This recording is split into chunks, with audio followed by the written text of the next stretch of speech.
നമ്മുടെ കുട്ടികളുടെ ഇടയിൽ ഹോർമോൺ പ്രശ്നങ്ങൾ വർദ്ധിച്ചുകൊണ്ടിരിക്കുകയാണ്. അപ്പോൾ കുട്ടികളുടെ ഇടയിലുള്ള ഹോർമോൺ പ്രശ്നങ്ങൾ ചികിത്സിക്കാനായിട്ട് ഞങ്ങളുടെ ഇടയിൽ, എൻഡോക്രിനോളജിസ്റ്റിൻ്റെ ഇടയിൽ ഒരു സ്പെഷ്യൽ സ്കിൽ സെറ്റിൻ്റെ ആവശ്യമാണ്. അപ്പം ഇത് ഡിസ്കസ് ചെയ്യാൻ എന്നോടൊപ്പം ഇന്ന് എത്തിയിരിക്കുന്നത് ഡോക്ടർ കാർത്തിക് ആണ്. കാർത്തിക് എൻ്റെ വളരെ അടുത്ത സുഹൃത്തും കൊളീഗും. സിൽവർ ലൈനിൽ എന്നോടൊപ്പം കുറേ വർഷങ്ങളായിട്ട് ഞങ്ങൾ ഒരുമിച്ച് ജോലി ചെയ്തുകൊണ്ടിരിക്കുകയാണ്. So welcome Karthik. സോ ആദ്യം തന്നെ കാർത്തിക്കിൻ്റെ പ്രാക്ടീസിൽ ഈ കുട്ടികളിൽ വന്ന ഹോർമോൺ പ്രശ്നങ്ങൾ എന്തൊക്കെയാണ്? സോ ഇത് നമ്മൾ നോക്കുമ്പോൾ 2 ഏജ് ഗ്രൂപ്പിൽ നോക്കാൻ പറ്റും. ഏറ്റവും കോമൺ ആയിട്ടുള്ള പ്രശ്നങ്ങൾ പ്രായം കുറവായിട്ടുള്ള കുട്ടികൾ, അതായത് 1 വയസ്സിൻ്റെ താഴെ ഉള്ള കുട്ടികൾക്ക് ഏറ്റവും കോമൺ ആയിട്ടുള്ളത് തൈറോയ്ഡ് റിലേറ്റഡ് പ്രശ്നങ്ങളാണ്. ജനിക്കുമ്പോഴേ ചിലപ്പം തൈറോയ്ഡ് ഹോർമോൺ കുറവായിരിക്കും മിക്കവാറും ആൾക്കാർക്ക്. ചിലപ്പം റയർലി അത് കൂടുതലായിട്ടുണ്ടാവാനും സാധ്യതയുണ്ട്. നെക്സ്റ്റ് കോമൺ ആയിട്ട് പറയുന്നത് ഷുഗർ തീരെ കുറവായിട്ടുള്ള ഒരു പ്രശ്നം, ഹൈപ്പോഗ്ലൈസിമിയാണ് പേര്. ഓർ ചിലപ്പം ചില കുട്ടികൾക്ക് ആ പ്രായത്തിൽ തന്നെ പ്രമേഹവും ഉണ്ടാവാം. നെക്സ്റ്റ് കോമൺ ആയിട്ടുള്ളത് അഡ്രീനൽ എന്ന് പറയുന്ന ഒരു ഗ്രന്ഥിയുടെ പ്രശ്നങ്ങളാണ്. ചിലപ്പം അതുകൊണ്ട് സോഡിയം താഴ്ന്നു പോവാം, കുട്ടികളുടെ BP കുറയാൻ പറ്റും. പിന്നെ പൊതുവെ ഈ പ്രായത്തിലല്ല, കുറച്ച് നെക്സ്റ്റ് ഏജ് ഗ്രൂപ്പ് എന്ന് പറയുമ്പോൾ ഒരു 2 to 5 years ഏജ് ഗ്രൂപ്പിൽ പറയുന്നത് ഗ്രോത്ത്, അതായത് വളർച്ച, ഹൈറ്റ് കുറവായിട്ടുള്ള ഒരു പ്രശ്നമാണ്. പിന്നെ ഒരു 5 to 8 years കഴിയുമ്പോൾ കാണുന്നത് അഗെയിൻ തൈറോയ്ഡ് റിലേറ്റഡ് ആയിട്ടുള്ള പ്രശ്നങ്ങളാണ്. തൈറോയ്ഡ് ഹോർമോൺ കുറവായിരിക്കാം, ഓർ ചിലപ്പം കൂടുതലായിട്ട് വരാനും സാധ്യതയുണ്ട്. ഈ പ്രായത്തിലും പ്രമേഹം, അതായത് ടൈപ്പ് 1 ഡയബറ്റിസ് കോമൺ ആയിട്ട് കാണാൻ പറ്റും. പിന്നെ അഡോളസൻ ഏജ് ഗ്രൂപ്പ്, അപ്പം അഡോളസൻ എന്ന് പറഞ്ഞാൽ കൗമാരപ്രായം, റൈറ്റ്. സോ ആ പ്രായത്തിൽ പൊതുവെ ഈ പ്യൂബർട്ടി റിലേറ്റഡ്, അതായത് ഈ സെക്ഷുവൽ ഹോർമോൺസിൻ്റെ കുറവോ ഓർ കൂടുതലായിട്ട് ഉള്ള ഒരു പ്രശ്നങ്ങളോ കാണാൻ പറ്റും. അഗെയിൻ ആ പ്രായത്തിലും ഡയബറ്റിസ് ഉണ്ടാവാം. പക്ഷേ ഈ പ്രായത്തിൽ പൊതുവെ നമ്മൾ കാണുന്നത് അമിതവണ്ണം കാരണമായിട്ട് വരുന്ന ടൈപ്പ് 2 ഡയബറ്റിസ് ആണ്. അപ്പോൾ നമ്മൾ ഈ കുട്ടികളിൽ വന്ന ഈ ഹോർമോൺ സംബന്ധമായിട്ടുള്ള രോഗാവസ്ഥകൾ കണ്ടുപിടിക്കാൻ പലപ്പോഴും ഒരു ചാലഞ്ചായിട്ട് മാറാറുണ്ട്. ബിക്കോസ് കുട്ടികൾക്ക് അവർക്ക് തന്നെ എക്സ്പ്രസ് ചെയ്യാൻ പറ്റില്ലായിരിക്കും പലപ്പോഴും. പിന്നെ മാതാപിതാക്കൾ വേണം അത് നോട്ടീസ് ചെയ്തിട്ട് അത് നമ്മുടെ അടുത്ത് കൊണ്ടുവരാനായിട്ട്. എന്നാൽ അത് മിസ് ചെയ്ത് കഴിഞ്ഞാൽ അത് മിസ് ചെയ്ത് പോകുന്നു. ചിലപ്പം സ്കൂളുകളിൽ അവരുടെ ടീച്ചേഴ്സ് ആയിരിക്കും ആദ്യം ഐഡൻറ്റിഫൈ ചെയ്യുക. അപ്പം ഇതൊക്കെ കൊണ്ട് ഈ കുട്ടികളിലുള്ള ഈ ഹോർമോൺ പ്രശ്നങ്ങൾ ഐഡൻറ്റിഫൈ ചെയ്യാനും മാനേജ് ചെയ്യാനും പലപ്പോഴും ഒരു ചലഞ്ചായി മാറാറുണ്ട്. അപ്പോൾ കാർത്തിക്കിൻ്റെ അഭിപ്രായം എന്താണ്? സത്യമാണ്, എനിക്ക് കുറേ ഹോർമോൺ പ്രോബ്ലംസ് ഉണ്ട്. സോ ഏറ്റവും പ്രധാനമായിട്ടുള്ളത് ഗ്രോത്ത് റിലേറ്റഡ് പ്രശ്നങ്ങളാണ്. പൊതുവെ ഈ ഗ്രോത്ത്, അതായത് വളർച്ച കുറവ് എന്ന് പറയുന്നത് യൂഷ്വലി സ്കൂളിലിരുന്ന് കണ്ടറിയുന്ന ഒരു പ്രശ്നമാണ്. പൊതുവെ ടീച്ചേഴ്സോ അല്ലെങ്കിൽ പാരൻസോ കുട്ടികളുടെ ഫ്രണ്ട്സ് കമ്പയർ ചെയ്തിട്ട് ഫ്രണ്ട്സിൻ്റെ ഗ്രോത്ത് അനുസരിച്ചിട്ട് അവർ വളർന്ന രീതിയിൽ ഈ കുട്ടി ഇല്ല എന്ന് പറഞ്ഞ് അതാണ് പ്രധാന ഒരു പ്രശ്നമായിട്ട് വന്ന് പറയാറുണ്ട്.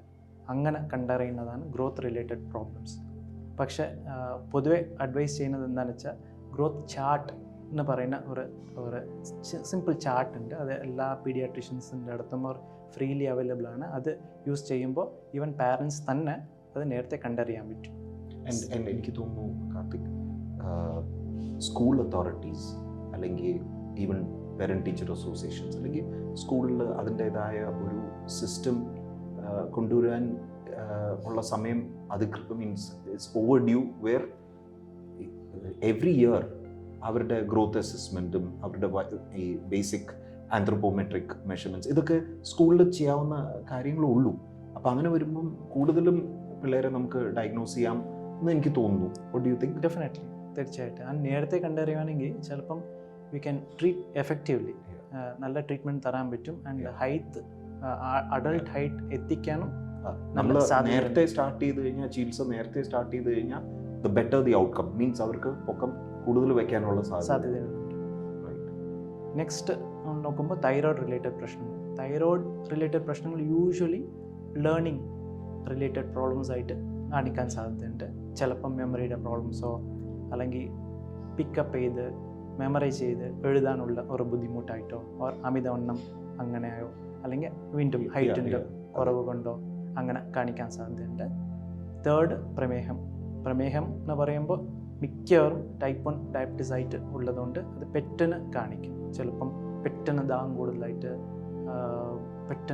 കൂടുതലായിട്ട് മൂത്രം പോകാനുള്ള ആ ഒരു ലക്ഷണങ്ങളും അല്ല, ഒരു ഗുരുതരമായ ഒരു അവസ്ഥ വരെ നമ്മൾ കാണാറുണ്ട് അല്ലേ. പെട്ടെന്ന് വളരെ ക്ഷീണം വരിക, ചിലപ്പം ഛർദ്ദിക്കുക, തളർന്ന് കിടക്കുക, ഭയങ്കര ഡീഹൈഡ്രേറ്റഡ് സ്കിന്നൊക്കെ വളരെ ഡീഹൈഡ്രേറ്റഡ് ആവുക, ചിലപ്പോൾ ഭക്ഷണം കഴിക്കാൻ അവർ കൂട്ടാക്കില്ല, അല്ലെങ്കിൽ ഭക്ഷണം കഴിക്കാനൊന്നും അവർക്ക് ആ എനർജി പോലും ഉണ്ടാവില്ല. ആൻഡ് പക്ഷേ ഇപ്പോൾ എനിക്ക് തോന്നുന്നു നമ്മുടെ ടീച്ചർമാരും നമ്മുടെ മാതാപിതാക്കളും ഇവരൊക്കെ കുറേയും കൂടെ ഒരു എന്തെങ്കിലും ഒരു നോർമലി നിന്ന് ഈ കുട്ടിക്ക് മാറുമ്പോൾ തന്നെ അവർ ആ ക്യൂസ് പിക്കപ്പ് ചെയ്ത് ഉടനെ ഒരു ഡോക്ടറിൻ്റെ അടുത്ത് കൊണ്ടുപോവുകയും ഇതൊക്കെ നമ്മൾ കാണാറുണ്ട്. പണ്ടൊക്കെ ഒരു പക്ഷേ ഇങ്ങനെ ആയിരുന്നില്ല, അവരിതൊക്കെ ചിലപ്പം 2-3 ദിവസം വെച്ചുകൊണ്ടിരിക്കും. അപ്പം ഈവൻ ഇതുമൂലം കുട്ടികൾ മരണപ്പെട്ടിട്ട് വരെ ഉണ്ടെന്നാണ് ഞാൻ മനസ്സിലാക്കുന്നത്. അതാണ് ഞാൻ പറയാൻ വന്നത്. അതാണ് ചിലപ്പം അത് നേരത്തെ കണ്ടറിയുന്നില്ലെങ്കിൽ പിന്നെ ഒരു ലാസ്റ്റ് സ്റ്റേജ് ആയിട്ട് എത്തുമ്പോൾ കോമ സ്റ്റേജ് വരെ എത്താനും സീരിയസ് ICU അഡ്മിഷൻസിൻ്റെ ആവശ്യം വേണ്ടി വരാൻ സാധ്യതയുണ്ട്. പക്ഷേ സാർ പറഞ്ഞതുപോലെ ഇപ്പം incidents is coming down because awareness കൂടിക്കൊണ്ടിരിക്കുകയാണ്. എല്ലാ വീടുകളിലും 1-2 കുട്ടികളേ ഉള്ളൂ. അപ്പോൾ അതുകൊണ്ട് പെട്ടെന്ന് അത് അവർ വെച്ചുകൊണ്ടിരിക്കില്ല, പെട്ടെന്ന് ഹോസ്പിറ്റലിൽ കൊണ്ടുപോയും പിന്നെ നമുക്കത് ആൻഡ് ഈവൻ നമ്മുടെ ഹെൽത്ത് കെയർ ഒരു സിസ്റ്റം മീൻസ് നമ്മുടെ ഡോക്ടർമാരുടെ ഇടയിലും ഈവൻ ജനറൽ പ്രാക്ടീഷണേഴ്സ് ആവട്ടെ അല്ലെങ്കിൽ MD പീഡിയാട്രീഷ്യൻസ് ആവട്ടെ, ഇവരുടെ ഇടയിലുള്ള ഇതിനെക്കുറിച്ചുള്ള ഒരു അറിവ് കൂടിക്കൊണ്ടിരിക്കുകയാണ്. സോ അവർ പെട്ടെന്ന് ഒരു എൻഡോക്രൈനോളജിസ്റ്റിൻ്റെ അടുത്ത് റെഫർ ചെയ്യും ആൻഡ് നമുക്ക് അവരെ നല്ലോണം ചികിത്സിക്കാൻ പറ്റാറുണ്ട് പലപ്പോഴും. സോ നെക്സ്റ്റ് ഇൻ ലൈൻ എന്ന് പറയുമ്പോൾ കാൽഷ്യം റിലേറ്റഡ് പ്രോബ്ലംസ്. ചിലപ്പം കാൽഷ്യം കുറയാൻ സാധ്യതയുണ്ട്, കൂടാനും സാധ്യതയുണ്ട്. അത് യൂഷ്വലി ഒരു കടല പോലെ വരാൻ ചാൻസ് ഉണ്ട്. ചിലപ്പം സീഷ്യസും കുട്ടികൾക്കും ഉണ്ടാവാം. അത് അങ്ങനെ കണ്ടറിയാൻ പറ്റും. ആൻഡ് ഓഫ് കോഴ്സ് നെക്സ്റ്റ് നമ്മൾ പറയുന്നത് പ്യൂബർട്ടൽ പ്രോബ്ലംസ് ആണ്. മെച്ചുറേഷൻ്റെ ഡിലേ വരുമ്പോൾ, അതായത് ആവിൻ്റെ പ്രായത്തിൽ ഒരു റോം വളർച്ചയോ അല്ലെങ്കിൽ സ്ത്രീകൾക്ക് നോക്കുമ്പോൾ ബ്രസ്റ്റിൻ്റെ ഡെവലപ്മെൻറ്റോ, ആണുങ്ങൾക്ക് നോക്കുമ്പോൾ ഹൈറ്റും പൊക്കമും ദാടി മീശയുടെ വളർച്ച വരേണ്ട പ്രായത്തിൽ വന്നില്ലെങ്കിൽ പിന്നെ അത് കാണിക്കേണ്ട ഒരു ആവശ്യം വരുന്നുണ്ട്. കാർത്തിക്, നമ്മൾ തൈറോയിഡ് രോഗങ്ങളെക്കുറിച്ച്, കുട്ടികളുടെ ഇടയിൽ തൈറോയിഡ് രോഗങ്ങളെക്കുറിച്ച് പറയുമ്പോൾ എപ്പോഴും അതൊരു എനിഗ്മാറ്റിക് ഒരു പ്രസൻറ്റേഷൻ ആയിരിക്കും. എന്ന് പറഞ്ഞു കഴിഞ്ഞാൽ നമുക്കത് ഒരിക്കലും പ്രെഡിക്റ്റ് ചെയ്യാൻ പറ്റില്ല.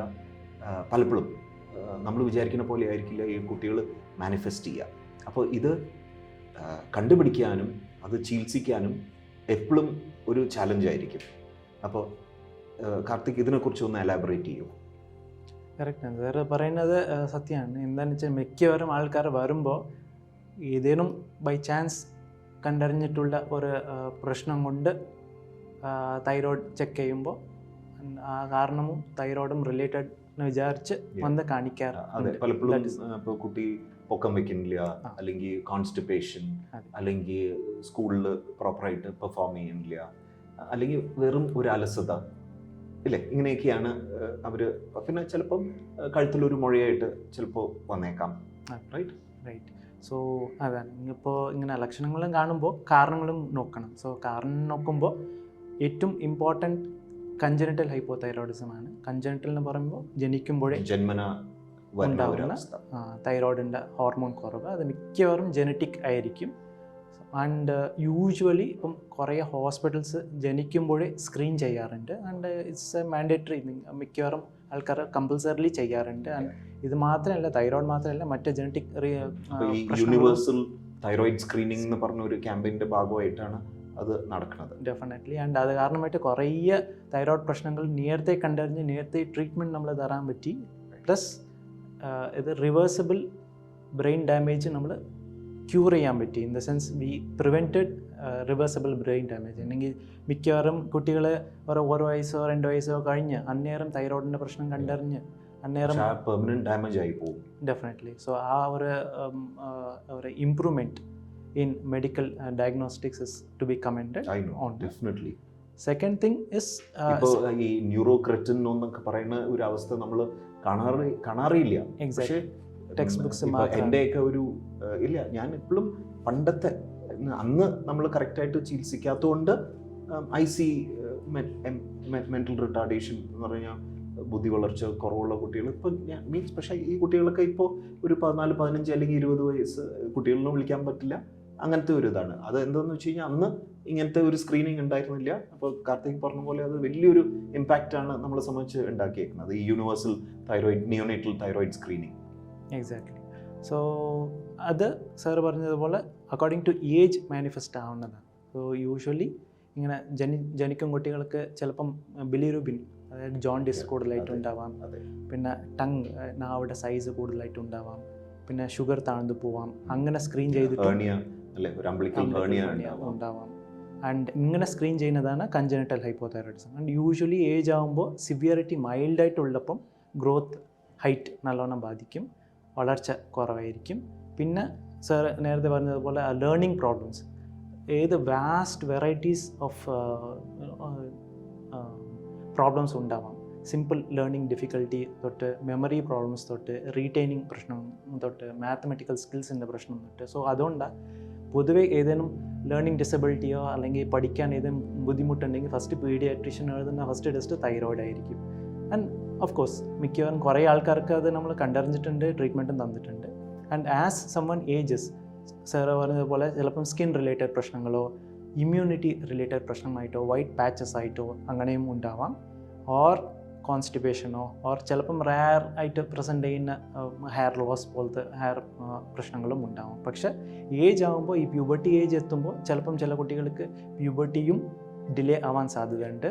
അങ്ങനെ കണ്ടറിഞ്ഞിട്ടുള്ള കേസസും നമ്മൾ നോക്കിയിട്ടുണ്ട്. ആർദോ പ്രശ്നങ്ങൾ, മെൻസ്ട്രൽ പ്രോബ്ലംസ്, ചിലപ്പോൾ ബ്ലീഡിങ് തുടങ്ങി നിൽക്കാണ്ട് വരാം, അല്ലെങ്കിൽ ചിലപ്പോൾ ബ്ലീഡിങ് പീരിയഡ്സേ ഉണ്ടാവാത്ത അവസ്ഥയും ചിലപ്പോൾ ഈ കുട്ടികളിൽ കാണാറുണ്ട്. കാർത്തിക്, അടുത്ത ഒരു കോമൺ എൻഡോക്രൈൻ പ്രശ്നം കുട്ടികളിൽ നമ്മൾ കണ്ടുവന്നത് ഉയരക്കുറവ്. ഇതല്ലേ നമ്മൾ അടുത്ത ഒരു കോമൺ ഇതായിട്ട്. അപ്പോൾ നമ്മുടെ മാതാപിതാക്കൾക്ക് കുറേ സംശയങ്ങളുണ്ട്, ഇതെങ്ങനെ തിരിച്ചറിയും, ഇനി തിരിച്ചറിഞ്ഞാൽ എന്താ ഞങ്ങൾ ചെയ്യേണ്ടത്, ഈ കുട്ടി ആക്ച്വലി ഇത് ഈ ഉയരക്കുറവാണോ, ഷോർട്ട് സ്റ്റേച്ചറാണോ, അല്ലെങ്കിൽ should they be concerned or wait ചെയ്യണോ എന്നുള്ള എപ്പോഴും ഒരു ഡിലമയിലാണ് നമ്മുടെ പേരൻസ്. അപ്പോൾ കാർത്തികിന് എന്താ ഇവർക്ക് പറയാനുള്ള ഒരു മെസ്സേജ്? സോ ഈ ഉയരക്കുറവ് എന്ന് പറയുന്നത് ഒരു ഡൈവേഴ്സ് പ്രശ്നമാണ്. സ്റ്റാർട്ടിങ് ഫ്രം മെഷർമെൻറ്റ് നമ്മൾ എങ്ങനെ അത് നോക്കുന്നുണ്ട് അത് ഇമ്പോർട്ടൻറ്റാണ്. പിന്നെ നമ്മൾ ആരെ വെച്ച് കമ്പയർ ചെയ്യുന്നുണ്ട്, whom are you comparing your child with, മറ്റ് ഫ്രണ്ട്സിനാണോ അല്ലെങ്കിൽ ഇന്ത്യൻ കുട്ടികളാണോ അല്ലെങ്കിൽ ഫോറിൻ കുട്ടികളാണോ, അത് ഇമ്പോർട്ടൻറ്റാണ്. മൂന്നാമത് സപ്പോസ് അങ്ങനെ കണ്ടറിഞ്ഞു കഴിഞ്ഞാൽ അതിൻ്റെ കാരണം എന്താ. ഈ ഫോറിൻ കുട്ടികൾ ഒരു പ്രശ്നം തന്നെയാണ്. ബിക്കോസ് ഇപ്പോൾ എൻ്റെ വീട്ടിൽ എൻ്റെ മോൻ എപ്പോഴും ഹി ഹാസ് ദിസ് ഈ അമേരിക്കൻ ബാസ്കറ്റ്ബോൾ പ്ലെയേഴ്സ്, അവനൊരു 6 foot 2 inches 6 foot 3 inches. അപ്പോൾ ഈ ഒരു ഇത് അപ്പോൾ ഇപ്പോൾ ഇനി മുന്നോട്ട് പോകുന്തോറും ഇതെനിക്ക് തോന്നുന്നു നമ്മുടെ കുട്ടികൾ എപ്പോഴും ഈ ഒരു അമേരിക്കൻ സ്റ്റാൻഡേർഡ് അല്ലെങ്കിൽ ഒരു വെസ്റ്റേൺ സ്റ്റാൻഡേർഡായിട്ട് കമ്പയർ ചെയ്യാൻ സാധ്യതയുണ്ട്. So it is a disadvantage for us. Correct. Because we will have to understand ethnically we are a bit short. Much short, yeah. Almost 5 to 8 centimeters. Right. നമ്മളുടെ height average population ഹൈറ്റും children ഹൈറ്റും കുറവാണ്. So നമ്മൾ compare ചെയ്യുമ്പോൾ international standards വെച്ച് compare ചെയ്യുമ്പോൾ definitely കുറവായിരിക്കും. നമ്മുടെ കുട്ടികൾ ഫ്രസ്ട്രേറ്റഡ് ആവാൻ സാധ്യതയുണ്ട്. പലപ്പോഴും ഞാൻ ശ്രദ്ധിക്കാറുണ്ട്, ഇവർ ഈ അപ്പനും അമ്മയും ഈ കുട്ടീനെ കൊണ്ടുവരും, എന്നെ ഈ കുട്ടി ഇസ് ഓൾമോസ്റ്റ് അക്യൂസിങ്, ഇപ്പോൾ നിങ്ങൾ കാരണം കൊണ്ടാണ് ഞാൻ ഷോർട്ടായിട്ട് ഇരിക്കുന്നത്, and I see the emotions of the parents. I mean look, അവർക്കൊന്നും ചെയ്യാൻ പറ്റില്ല. ബട്ട് നമ്മൾ ഐ തിങ്ക് നമ്മുടെ ആൾക്കാർ മനസ്സിലാക്കേണ്ടത് ഇതൊരു ജനറ്റിക് ട്രേറ്റ് ആണ്, and we can't do anything about it. And time of diagnosis നമ്മൾ എപ്പോൾ കണ്ടറിയുന്നുണ്ട് അത് ഇമ്പോർട്ടൻ്റ് ആണ്. ചിലപ്പം കുറേ കുട്ടികൾ ഓൾമോസ്റ്റ് ഒരു 17, 18 years അല്ലെങ്കിൽ 20 years ആകുമ്പോൾ എൻ്റെ ഹൈറ്റ് കുറവായിട്ടുണ്ട്, കാരണം എന്താ, ഇതിന് ചെയ്യാൻ പറ്റുമോ എന്ന് ചോദിക്കാറുണ്ട്. സോ അതും മനസ്സിലാക്കാം. സോ ഏർലി നമ്മൾ എത്രത്തോളം നേരത്തെ ഇത് കണ്ടുപിടിക്കണോ, നമുക്ക് ഇവർക്ക് ഈ ശരിക്കും പ്രശ്നമുള്ള കുട്ടികൾക്ക് ആ ഒരു പ്രോപ്പർ ഹൈറ്റ് നമുക്ക് നേരത്തെ കണ്ടുപിടിച്ചാൽ അവർക്ക് നേടാം. സോ ഹൈറ്റ് മെഷർമെൻറ്റിന് പറയുമ്പോൾ അത് പ്രോപ്പർ സ്റ്റാൻഡേർഡ്സ് ഉണ്ട്. സ്റ്റേഡിയോമീറ്റർ എന്ന് പറയുന്ന ഹൈറ്റ് മെഷറിങ് ഇൻസ്ട്രുമെൻ്റ് ഉണ്ട്. അത് നിൽക്കുന്ന രീതിയുണ്ട്. കാല് അങ്ങനെ ഒരു പൊസിഷനിൽ വെക്കണം, തല നേരായിട്ട് വെക്കണം, അങ്ങനെ വെച്ച് ഒരു ആവറേജ് റീഡിങ്സ് എടുക്കണം. അത് വളരെ ഇമ്പോർട്ടൻറ്റ് മെസ്സേജാണ് കാർത്തിക് ഇപ്പോൾ കൊടുക്കുന്നത്. ഇപ്പോൾ ഇതിപ്പം നമ്മൾ വീട്ടിൽ മെഷർ ചെയ്യുന്നത് പോലെയല്ല, ഈവൻ സ്കൂളിൽ പോലും ഒരു പക്ഷേ നമ്മളിവിടെ മെഷർ ചെയ്യുന്ന പോലെ ആയിരിക്കില്ല അവർ മെഷർ ചെയ്യുക. അപ്പോൾ അതുകൊണ്ട് ഒരിക്കലും വീട്ടിൽ ഇങ്ങനെ ഒരു മെഷർമെൻറ്റിൻ്റെ അടിസ്ഥാനത്തിൽ ആരും വറി ഒബ്വിയസ്ലി അവർക്ക് അറിയാൻ പറ്റും ഒരു പ്രശ്നമുണ്ടോ ഇല്ലയോ എന്ന് ഏകദേശം അറിയാൻ പറ്റും. പക്ഷേ ഇത് എപ്പോഴും കൺഫേം ചെയ്യുന്നത് നമ്മുടെ അടുത്ത് വന്ന് ഒരു പ്രോപ്പർ ഒരു ഹൈറ്റ് അസസ്മെന്റ് ഓൺ സ്റ്റേഡിയോമീറ്റർ അല്ലേ. ഈ സ്റ്റേഡിയോമീറ്റർ എന്ന് പറയുന്നത് നമ്മുടെ ഓഡിയൻസിന് നമുക്കൊന്ന് പറഞ്ഞ് മനസ്സിലാക്കാം. വേറെ ഒന്നുമല്ല, ഇറ്റ് ഈസ് ഒരു സ്കെയിൽ, നമ്മൾ മതിൽമേ വെച്ച ഒരു പ്രോപ്പർ സ്കെയിൽ. നമ്മൾ കറക്റ്റായിട്ട് ആ ഒരു ഹൈറ്റ് മെഷർ ചെയ്യേണ്ട രീതിയിൽ നമ്മൾ ആ സ്റ്റേഡിയോമീറ്റർ വെച്ച് മെഷർ ചെയ്യും അല്ലേ കാർത്തിക്? ഡെഫിനറ്റ്ലി. സോ ആൻഡ് അത് it is A scientific instrument. അത് എല്ലാവരും മനസ്സിലാക്കണം. അത് പീരിയോഡിക്കലി അത് ഹൈറ്റിൻ്റെ ഇതിന് ഡിഫറൻസ് പറഞ്ഞുണ്ടോ നമ്മൾ വീണ്ടും വീണ്ടും ചെക്ക് ചെയ്തിട്ട് പിന്നെ അത് മാത്രമല്ല, ഈ ഒരു സ്റ്റേഡിയോമീറ്റർ ആ സ്റ്റേഡിയോമീറ്ററിൽ തന്നെ നമുക്ക് മെഷർ ചെയ്തുകൊണ്ട് ഇരിക്കും. ഓരോ പ്രാവശ്യം വേറെ ഒരു ഇത് വെച്ചാലും ഒരു ഇത് ചെയ്താലും അത് തെറ്റായി വരാൻ സാധ്യതയുണ്ട്. ആൻഡ് ഈ ഡിഫറൻസ് ബിറ്റ്വീൻ ദ മെഷീൻസിൽ തന്നെ ഇപ്പോൾ എല്ലാവരും കണ്ടിട്ടുണ്ടാവാം. വേറെ ഏതെങ്കിലും സ്ഥലത്തിലുള്ള വെയിങ് മെഷീനിലും ഇവിടെ ഉള്ള വെയിങ് മെഷീനിലും ഒരു ഡിഫറൻസ് ഉണ്ടാവും. സോ അങ്ങനെ ഹൈറ്റിലും ഡിഫറൻസ് ഉണ്ടാവും. ആൻഡ് ആ ഒരു 3-4 centimetre height must not cause depression or it must not cause symptoms. So അതുകൊണ്ട് ദ മെഷർമെൻറ്റ് അത് പ്രോപ്പർലി ചെയ്യണം. That is first thing. Second thing, ഏറ്റവും പ്രധാനമായിട്ടുള്ള കാരണം ഫെമിലിയൽ ഷോർട്ട് സ്റ്റേച്ചർ എന്ന് പറയുന്നതാണ്. അതായത് പാരൻസിൻ്റെ ഹൈറ്റ് തന്നെ ഇച്ചിരി കുറവായിരിക്കും. ഇപ്പോൾ സാർ നേരത്തെ പറഞ്ഞതുപോലെ genetics plays an important role എന്ന് പറഞ്ഞാൽ ഒരു 70% പാരൻസിൻ്റെ ജീൻസ് കാരണമായിട്ട് വരുന്ന ഹൈറ്റാണ്. സോ അമ്മയുടെ അച്ഛൻ്റെ ഹൈറ്റ് വെച്ചിട്ട് തീരുമാനിക്കുന്നത് 70% ഓഫ് ഹൈറ്റ്. സോ മറ്റത് എൻവയൺമെൻറ്റും പിന്നെ സ്ട്രെസ്സും പിന്നെ ന്യൂട്രീഷനും പിന്നെ മറ്റ് ഹോർമോണൽ ഫങ്ഷൻസും ഉണ്ടാവാം. സോ മോസ്റ്റ് കോമൺ റീസണും അങ്ങനെയാണ്. സോ അമ്മയുടെ അച്ഛൻ്റെ ഹൈറ്റ് വെച്ചിട്ട് സപ്പോസ് കുട്ടിയുടെ ഹൈറ്റ് കുറവായിട്ടുണ്ടെങ്കിൽ അത് ഫെമിലിയൽ ഷോർട്ട് സ്റ്റേച്ചറിന് പേര് മിക്കവാറും കൂടുതലായിട്ടൊന്നും ചെയ്യാൻ ഒന്നും ഉണ്ടാവില്ല, റീഅഷ്യൂറൻസ് ആയിരിക്കും. ആൻഡ് നെക്സ്റ്റ് റീസൺസ് എന്താണെന്ന് നോക്കുമ്പോൾ ചിലപ്പം ഹോർമോണൽ പ്രശ്നങ്ങൾ കൊണ്ട് കുറയാൻ സാധ്യതയുണ്ട്, ചിലപ്പം സ്കെലിറ്റൽ ബോണിൻ്റെ പ്രശ്നങ്ങൾ കൊണ്ട് കുറയാൻ സാധ്യതയുണ്ട്, ചിലപ്പം സിൻഡ്രോംസ് എന്ന് പറയാറുണ്ട്, മറ്റ് ഓർഗൻസും ബാധിക്കാൻ സാധ്യതയുണ്ട്, അതുകൊണ്ട് ഹൈറ്റും കുറയാൻ ചാൻസ് ഉണ്ട്. ചിലപ്പം ഇത് ജസ്റ്റ് ഒരു ജനറ്റിക് മാനിഫെസ്റ്റേഷൻ ആയിരിക്കും. ഇൻ ദ സെൻസ് വേറെ കാരണങ്ങളൊന്നും അല്ലാണ്ട് ഇഡിയോപ്പത്തിക് ഷോർട്ട് സ്റ്റേച്ചറിന് പേര് വേറെ ഒരു റീസൺ ഉണ്ടാവില്ല, ഫാമിലിയലായിട്ടും ഉണ്ടാവില്ല, പക്ഷെ കാരണമൊന്നും കണ്ടറിയാണ്ട് ഉള്ള ഒരു ഉയരക്കുറവായിരിക്കും. നമുക്ക് ഒരു ഉത്തരം ഇല്ലെങ്കിൽ നമ്മളെപ്പോഴും ഒരു ഇഡിയോപ്പത്തിക് എന്ന് പറയാറുണ്ട് ഏതൊരു കാരണത്തിലും. അപ്പോൾ അതേപോലെ ഷോർട്ട് സ്റ്റേച്ചറിനും എല്ലാത്തിനും നമുക്ക് ഒരു കാരണം ഒരു പക്ഷേ കണ്ടുപിടിക്കാൻ പറ്റില്ല എന്നല്ലേ കാർത്തിക് പറയുന്നത്? അത് ദാറ്റ് ഫോംസ് എ മേജർ ചങ്ക്, അത് ഒരു സിഗ്നിഫിക്കൻറ്റ് പ്രൊപ്പോർഷൻ ആണ്. അപ്പോൾ എനിക്ക് തോന്നുന്നു ഏറ്റവും വലിയ ഒരു മെസ്സേജ് ഇവിടെ ഡോക്ടർ കാർത്തിക് പറയാൻ ആഗ്രഹിക്കുന്നത് ദാറ്റ് ഈ മാതാപിതാക്കൾ അല്ലെങ്കിൽ ചുറ്റിനുമുള്ള ഈ കുട്ടികളുടെ ചുറ്റിനുമുള്ള ഒരു സപ്പോർട്ട് ഗ്രൂപ്പിന് ചെയ്യാൻ പറ്റുന്നത് ഐഡൻറ്റിഫൈ ചെയ്യുക. ഈ കുട്ടി ഷോർട്ട് ആണോ അല്ലെങ്കിൽ ഷോർട്ട് ആവാൻ സാധ്യതയുണ്ടോ എന്നുള്ള ഒരു ഐഡൻറ്റിഫിക്കേഷൻ, ബ്രിങ് ഈ കുട്ടീനെ ഉടനെ ഈ മെഡിക്കൽ അറ്റൻഷൻ തേടുക. അതാണ് നിങ്ങൾ ചെയ്യേണ്ടത്. ഇപ്പം ഞങ്ങളിപ്പോൾ ഇത് പറഞ്ഞത് നിങ്ങൾ മനസ്സിലാക്കാനായിട്ട് പല കാരണങ്ങളും വരാം. കോമണസ് ബീങ് ഫെമിലിയൽ ഷോർട്ട് സ്റ്റേച്ചർ എന്ന് പറഞ്ഞാൽ ഒരു ജനറ്റിക് ഷോർട്ട് സ്റ്റേച്ചർ. അതുതൊട്ട് എല്ലാം ജനറ്റിക് ഷോർട്ട് സ്റ്റേച്ചർ ആവണമെന്നില്ല. പല കാരണങ്ങൾ ഇപ്പോൾ കാർത്തിക് പറയുന്നുണ്ടായി. ഈ കുട്ടികളുടെ ഇടയിൽ ഈ കൗമാരപ്രായം എന്ന് പറയുന്നത് അതൊരു വളരെ ഇമ്പോർട്ടൻ്റ് ആയിട്ടുള്ള ഒരു മൈൽ സ്റ്റോൺ ആണ് അല്ലേ. ബിക്കോസ് ഇപ്പോൾ ആൺകുട്ടികളാണെങ്കിൽ അവർക്ക് ഒച്ചമാറും, മീശ, താടി, ആ സമയത്ത് പെട്ടെന്ന് പൊക്കം വയ്ക്കും. അപ്പോൾ അവരുടെ പേഴ്സണാലിറ്റി മാറുന്ന ഒരു സമയമാണ്. അതേപോലെ പെൺകുട്ടികളുടെ ഇടയിൽ എടുത്താലും അവർക്ക് പീരിയഡ്സ് വരും. വളരെ ഡ്രമാറ്റിക് ആയിട്ടുള്ള ഒരു സമയമാണ് അത്. ഒരു പെണ്ണിൻ്റെ ലക്ഷണങ്ങൾ വരാൻ തുടങ്ങും.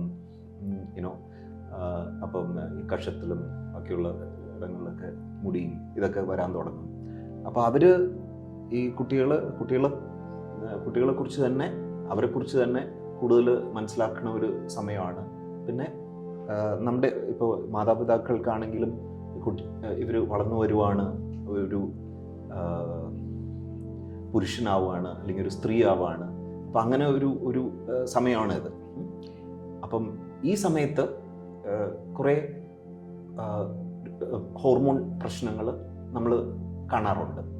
അപ്പോൾ ഇതിനെക്കുറിച്ച് ഞങ്ങൾക്കൊന്ന് പറഞ്ഞു തരാമോ? Right sir. ഇത് ആദ്യം നമ്മൾ മനസ്സിലാക്കേണ്ടത് ഏത് നോർമലിനെ ഫസ്റ്റ് അറിയണം. ഈ ഹോർമോണൽ ഏത് വയസ്സിലാണ് ഈ കൗമാരപ്രായം തുടങ്ങുന്നുണ്ട്. എനിക്ക് ചിലപ്പം അത് നേരത്തെ വരാൻ സാധ്യതയുണ്ട്, ചിലപ്പം ലേറ്റ് ആവാൻ ചാൻസ് ഉണ്ട്. സോ നോർമൽസി എന്ന് എപ്പോഴും നമ്മൾ പറയുമ്പോൾ അത് ഒരു റേഞ്ചാണ്, ഏജ് റേഞ്ച്. ഇപ്പോൾ പെൺകളൊക്കെ നോക്കുമ്പോൾ ആദ്യം യൂഷ്വലി തുടങ്ങുന്നത് മറ്റേ റോം വളർച്ചയും പിന്നെ ബ്രസ്റ്റിൻ്റെ ഡെവലപ്മെൻറ്റും. അത് പൊതുവേ ഒരു 9 years കഴിയുമ്പോൾ പൊതുവേ തുടങ്ങാറുണ്ട്. ആൻഡ് ഈ മറ്റേ മെൻസസ് പീരിയഡ്സ് എന്ന് പറയുന്നത് ഓൾമോസ്റ്റ് ഒരു 12-13 years വരെ നമ്മൾ വെയിറ്റ് ചെയ്യാറുണ്ട്. സോ അത് കഴിഞ്ഞിട്ടും വന്നില്ലെങ്കിൽ, ഡെവലപ്മെൻറ്റ് ഇല്ലെങ്കിലാണ് നമ്മൾ ഒന്ന് ശ്രദ്ധിക്കണം. ഇപ്പം ആണുങ്ങളൊക്കെ നോക്കുമ്പോൾ യൂഷ്വലി ഹൈറ്റ് ആണ് ആദ്യം വെക്കും, പിന്നെ മറ്റേ റോം വളർച്ച, പിന്നെ വോയിസിൻ്റെ ചേഞ്ചസും ഇത് വരാം. പക്ഷെ എനിക്ക് തോന്നുന്നു പെൺകുട്ടികളിലാണ് കുറച്ചും കൂടെ ഈ പീരിയഡ്സിൻ്റെ ഒരു ഇതുള്ളതുകൊണ്ട് കുറച്ചും കൂടെ പെട്ടെന്ന് നമുക്കത് നോക്കാനും അറിയാനും പറ്റും. വേറെ ആൺകുട്ടികളിൽ ചിലപ്പോൾ ആ ഒരു ക്ലിയർ കട്ട് ഒരു ഇതില്ലാത്തതുകൊണ്ട് ചിലപ്പോൾ ഈ പ്രശ്നങ്ങളൊക്കെ കുറച്ച് ഡിലേഡ് ആയിട്ടായിരിക്കും നമ്മളത് ഇതൊക്കെ നമ്മൾ പിക്കപ്പ് ചെയ്യാനുള്ള ഒരു സാധ്യത. എക്സാക്ട്ലി. ആൻഡ് അങ്ങനെയാണ് സംഭവിക്കുന്നതും. അങ്ങനെയാണ് പൊതുവേ ആണുങ്ങൾ ട്രീറ്റ്മെൻറ്റ് വന്ന് നേടുന്നത് ഓൾമോസ്റ്റ് ഒരു 17-8 years കഴിയുമ്പോൾ ആയിട്ട് വരും. ആൻഡ് പെണ്ണുങ്ങൾക്ക് യൂഷ്വലി 13-14 years തന്നെ പീരിയഡ്സ് വന്നില്ലെങ്കിൽ അവർ പെട്ടെന്ന് വന്ന് കാണിക്കാൻ ചാൻസ് ഉണ്ട്. ആൻഡ് ഇപ്പം ഇങ്ങനെ ഈ പ്രശ്നങ്ങൾ നോക്കുമ്പോൾ മോസ്റ്റ് കോമൺ പറഞ്ഞതുപോലെ delayed puberty is the most common scenario. അങ്ങനെ നോക്കുമ്പോൾ ഏറ്റവും പ്രധാനമായിട്ടുള്ളത് ഒരു കോൺസ്റ്റിറ്റ്യൂഷണൽ ഡിലേ എന്ന് പേര്. ഇൻ ദ സെൻസ് അത് ഒരു പ്രശ്നം കൊണ്ടൊന്നും ഉണ്ടാവില്ല, അത് അവരുടെ ഒരു മെച്ചുറേഷൻ തന്നെ ഡിലേഡ് ആയിരിക്കും. സ്റ്റാർട്ട് ചെയ്യാൻ കുറച്ച് നേരം എടുക്കുന്നുണ്ട്, പക്ഷേ എഞ്ചിൻ കുഴപ്പമൊന്നുമില്ല. എഞ്ചിൻ കുറച്ച് ഡിലേഡ് സ്റ്റാർട്ട് എന്ന് വേണമെങ്കിൽ വിചാരിക്കാം. അതെ, നമ്മളൊരു കിക്ക് സ്റ്റാർട്ട് നമ്മൾ ചെയ്യേണ്ടി വരും, ഒരു തട്ട് തട്ടി ഒരു സ്റ്റാർട്ട് ചെയ്യുന്ന പോലെ. അതാണ് ഏറ്റവും പ്രധാനമായിട്ടുള്ള ഒരു കാരണം. പിന്നെ നെക്സ്റ്റ് പറയുന്നത് ഹോർമോണൽ പ്രശ്നങ്ങളാണ്. ചിലപ്പം ബ്രെയിനിൻ്റെ പിറ്റ്യൂട്ടറിയുടെ ഹോർമോൺസ് കൊണ്ടും അങ്ങനെ ഉണ്ടാവാം, ചിലപ്പം മറ്റേ റീപ്രൊഡക്റ്റീവ് ഓർഗൻസിൻ്റെ പ്രശ്നം കൊണ്ടും ഉണ്ടാവാം. ആണുങ്ങൾക്ക് ഇങ്ങനെ ടെസ്റ്റസിൻ്റെ പ്രശ്നങ്ങളോ പെണ്ണുങ്ങൾക്ക് ഓവറീസിൻ്റെ പ്രശ്നങ്ങളോ ഉണ്ടാവാം. ആൻഡ് നെക്സ്റ്റ് സിനാരിയോ എന്ന് പറയുന്നത് നേരത്തെ പറഞ്ഞത്. സോ പെൺകൾക്ക് 9 വയസ്സിന് മുൻപ് തന്നെ തുടങ്ങുന്നത്, ഈ പീരിയഡ്സ് തുടങ്ങുന്നതും രോമ വളർച്ചയൊക്കെ തുടങ്ങുന്നതും അത് മാതാപിതാക്കളെ ഭയങ്കരമായിട്ട് അലട്ടണ ഒരു കാര്യമാണ്. ബിക്കോസ് ഈ ഒരു 9 വയസ്സുള്ള ഒരു കുട്ടി പീരിയഡ്സ് വരുമ്പോൾ ഈ കുട്ടിക്ക് തന്നെ അതിൻ്റെ ഇമ്പോർട്ടൻസും കുട്ടിക്ക് അത് ഹാൻഡിൽ ചെയ്യാൻ പറ്റില്ല. പേരൻസിനാണെങ്കിലും അതിനേലും കൂടുതലുള്ള ആങ്സൈറ്റി. ഡെഫിനറ്റ്ലി ആ മെൻ്റൽ മെച്ചുറേഷനും കുട്ടിക്ക് ഉണ്ടാവില്ല. ആൻഡ് അത് ഞാൻ പൊതുവെ കാണാറുണ്ട്. എന്താണെന്ന് വെച്ചാൽ ഇപ്പം അമിതവണ്ണം കൂടുതലായിട്ട് പ്രിവലൻറ്റ് കണ്ടീഷനാണ്. Obesity is A prevalent condition. അതുകൊണ്ട് ഒബീസിറ്റി ഡ്രൈവ്സ് ദിസ് ഈ പ്രിക്കോസിറ്റി. സോ ചിലപ്പം ഈ പ്രിക്കോഷ്യസ് പ്യൂബർട്ടി എന്ന് പറയുന്നത്, അതായത് നേരത്തെ വരുന്ന ഒരു issue is or we can expect it to be much more worsening in due course of time. So adum we will have to have a watch on that. അതൊന്ന് ഈ ഒരു ഡിസ്കഷൻ നമ്മൾ ഈ പ്രായത്തിൽ എസ്പെഷ്യലി മെയിനായിട്ടും പെൺകുട്ടികളിൽ പോളിസിസ്റ്റിക് ഓവറീസ്, അപ്പോൾ നമ്മൾ ഇതിനെക്കുറിച്ച് ഒന്ന് ബ്രീഫായിട്ട് ഒന്ന് ടച്ച് ചെയ്തു. പീരിയഡ്സ് ചിലപ്പം ഡിലേഡ് ആവാം, പീരിയഡ്സ് ഇനി ഈ കുട്ടികളിൽ വന്നാൽ തന്നെ അത് റെഗുലർ ആയിരിക്കില്ല. അപ്പോൾ ഇതെല്ലാം നമ്മുടെ മാതാപിതാക്കളിൽ കുറച്ച് കൺസേൺ കോസ് ചെയ്യാറുണ്ട്. അപ്പോൾ ഇതിനെക്കുറിച്ചും കൂടെ ഒരു ഫ്യൂ ലൈൻസ് ഒന്ന് പറഞ്ഞാൽ നന്നായിരുന്നു. അതെ. സോ ഏറ്റവും പ്രധാനമായിട്ട് പോളിസിസ്റ്റിക് ഓവറീസ് എന്ന് പറയുമ്പോൾ ഫസ്റ്റ് എല്ലാവർക്കും പെട്ടെന്ന് തോന്നുന്നത് അൾട്രാസൗണ്ടും പിന്നെ അതിലുള്ള ഒരു പിക്ചറും. പക്ഷേ അത് kind advice is not to look at ultrasound. അത് അൾട്രാസൗണ്ട് വെച്ച് ഡയഗ്നോസ് ചെയ്യുന്നതല്ല ഫസ്റ്റ് തിങ്. സെക്കൻഡ് എന്താണെന്ന് വെച്ചാൽ യൂഷ്വലി പെൺകൾക്ക് ഫസ്റ്റ് ഒരു 1 or 2 years ഇറഗുലർ ആയിരിക്കും. That is normally. അതൊരു വളരെ ഇമ്പോർട്ടൻറ്റ് മെസ്സേജ് ആണ്. പെൺകുട്ടികൾക്ക് പീരിയഡ്സ് തുടങ്ങുമ്പോൾ ആദ്യത്തെ 1 or 2 years കുറച്ചൊരു ഇറഗുലാരിറ്റി, എല്ലാ മാസവും വരണമെന്നില്ല. ചിലപ്പം ഒരു മാസത്തിൽ ചിലപ്പോൾ 2 periods വന്നേക്കാം. അപ്പോൾ ഇതൊക്കെ നോർമലാണ്. അപ്പോൾ അതുകൊണ്ട് നമ്മുടെ മാതാപിതാക്കൾ ഇത് കാണുമ്പം പറയേണ്ടെന്നാണ് ഡോക്ടർ കാർത്തിക് പറയുന്നത്. ആൻഡ് അത് പോളിസിസ്റ്റിക് ഓവറീസ് എന്ന് പറയുന്നത് ഇറ്റ് ഈസ് ഒരു ജെന്യൂൻ ഹോർമോണിൻ്റെ, ആൺകളുടെ ഹോർമോൺ കൂടുമ്പോൾ, ഒരു സ്ത്രീയിൽ ആൺകളുടെ ഹോർമോൺ കൂടുമ്പോൾ ഉണ്ടാകുന്ന ഒരു പ്രശ്നമാണ് പോളിസിസ്റ്റിക് ഓവറി സിൻഡ്രോം. സോ ഒന്ന് ബുദ്ധിമുട്ടുകൾ ഉണ്ടാവണം, പിന്നെ ഹോർമോൺസ് കൂടിയിട്ടുണ്ടാവണം, പിന്നെ the third thing is the ultrasound. So ultrasound ആദ്യം ചെയ്തിട്ട് പിന്നെ ആങ്ഷ്യസ് ആവാനോ ടെൻഷൻ എടുക്കാനോ ആവശ്യമൊന്നുമില്ല. ആൻഡ് മോസ്റ്റ് കോമൺലി ഒബീസായിട്ടുള്ളവർ, അതായത് ഓവർ വെയ്റ്റ് ആയിട്ടുള്ള കുട്ടികൾക്ക് ഇവിടെ കഴുത്തിലും കറുക്കാൻ സാധ്യതയുണ്ട്. അക്കാന്തോസിസിന് പേര്. ഷുഗറും പിന്നെ കൊളസ്ട്രോളിൻ്റെ വേരിയേഷൻസ് എല്ലാം ഉണ്ടാകുന്ന കുട്ടികൾക്കാണ് പൊതുവെ ഈ PCOS പോളിസിസ്റ്റിക് ഓവറീസ് ഉണ്ടാവാൻ സാധ്യത.